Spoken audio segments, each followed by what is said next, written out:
But before you read the rest of this, I ask that you agree to a new way of life. I have grown with all of you and come to know your ways really well. So well that I have noticed that we are all complacent. I grew extremely complacent, dodging questions, avoiding real conversation, hiding an integral facet of myself, and lying to us all. I will leave it up to you all to come to terms with what you have neglected and need to work on when it comes to yourself and the others around you. I ask that you take all the time that you need with this letter, that you really sit until you feel like you understand all of these points and revelations. I ask that you ask yourself questions that you may want to direct to me. I want you all to reflect on what you just received because sometimes only time will tell.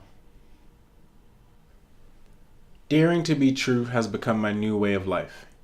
It usually means I'm running against popular opinion, telling the truth in seemingly unnecessary places, and all around being a voice of reason when an accepting silence would be preferable for most people in the room. It means respecting your feeling of being wrong. It means taking time to reflect on hearing something that made you challenge the ways you usually think about things, and accepting that it may be a better way for a different set of reasons. So to answer the golden question of whether or not I've had a girlfriend, that would be yes. A couple to be precise, and though I've never had a formal boyfriend, I know that I like both guys and girls. I was speaking to a friend of mine about how I was upset with the ways I was letting fear control my life. I told him that my work and impact as an artist and activist were able to flourish because I didn't and could not hide those facets of myself.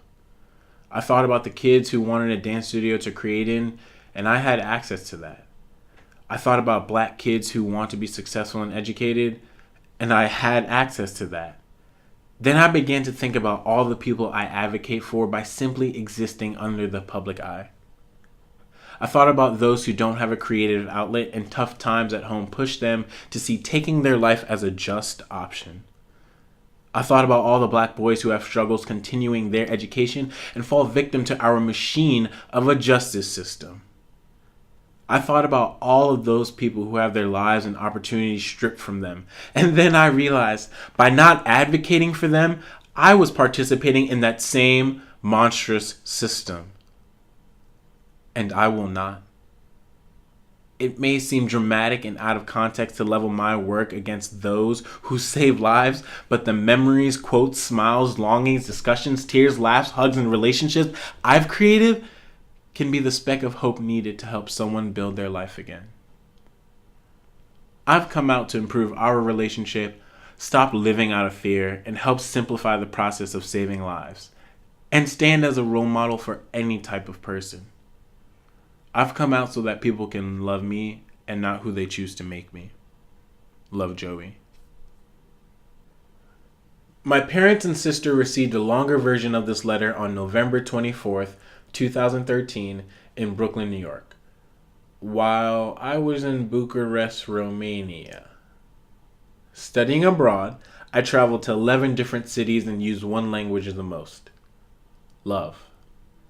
Do you remember when we would wake up early and run to class to catch the tram? Do you remember when we held hands for the first time walking home from the club?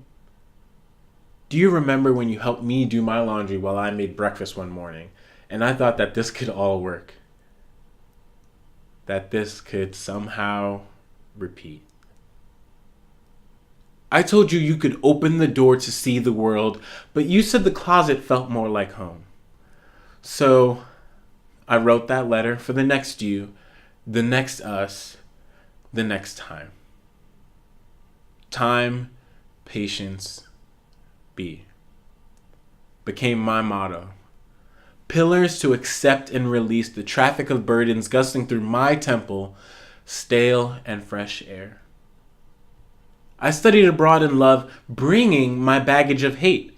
I couldn't stand to bear the lingering stares and presumptuous gazes. My mid-college racial reawakening, as I would call it, had thrown me into pits of despair, constantly retracing the square root of all evil to money, men, whiteness, and me. The fury in me was ignited by complicity as I truly learned my role in the play of capitalism, patriarchy, supremacy. A black ball buster. Who taught you, please? Who taught you to hate the texture of your hair? Who taught you to hate the color of your skin to such extent that you bleach? Who taught you to hate the shape of your nose and the shape of your lips? Who taught you to hate yourself from the top of your head to the soles of your feet? Who taught you to hate your own kind? Who taught you to hate the race that you belong to?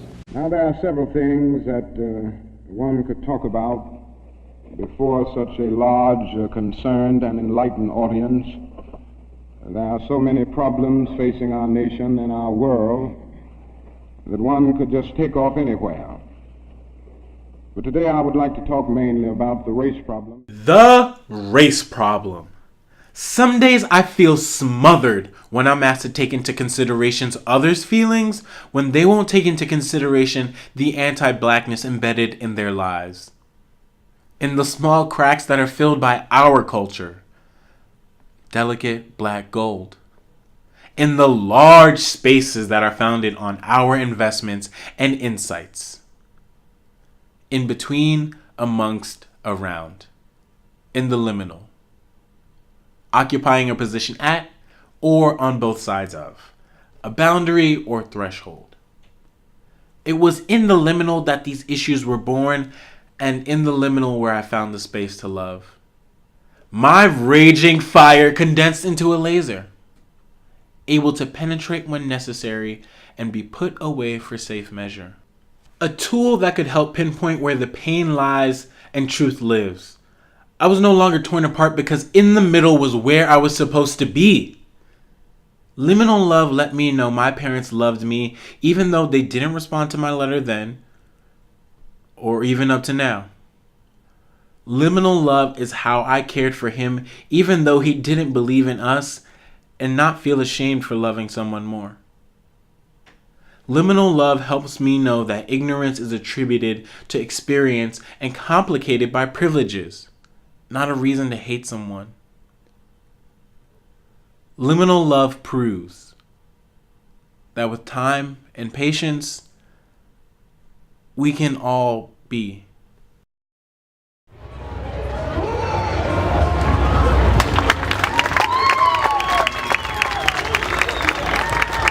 That was Joseph Reynolds, Joe Choreo,